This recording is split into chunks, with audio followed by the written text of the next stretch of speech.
由60外的海外台侨发起，宇宙台湾社主办第一届海外台湾本土音乐感动奖，在迄下午伫台南一间饭店盛大举行，外国的台侨难得聚集做伙，主要要感谢谢明佑老师所写的迄首温暖人心的创作歌曲《路》，不但成为海外台湾团体活动中的重要音乐，互每一位台侨听着拢相当的感动。因为这个歌这条路听了会感动会好，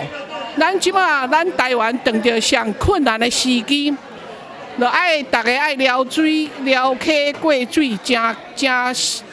真艰苦的路。我希望大家人爱团结起来，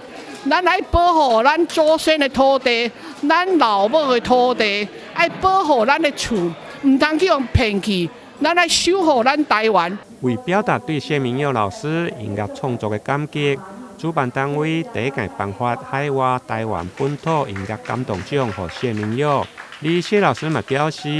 第一届领着民间团体的奖，而且佫是海外台侨所办，会用的讲是比金曲奖或者是音乐协会的鼓励佫较大。但是阮音乐界官方颁落我的奖，啊金曲啊、金音啦、啊音乐协会啦，是即种音乐，这是我第一代领这款的奖，啊我拢感觉比金曲、金音，互我的鼓励更较大。这届的颁奖典礼除了鼓励台湾创作者传递台湾文化甲感情，现场嘛融入中西的文化，邀请芭蕾舞团跳着台湾的民谣，阮也拍开心内的门窗，希望这个感动奖会用成为全球台湾人的一个交流平台。台南新闻林根采访报道。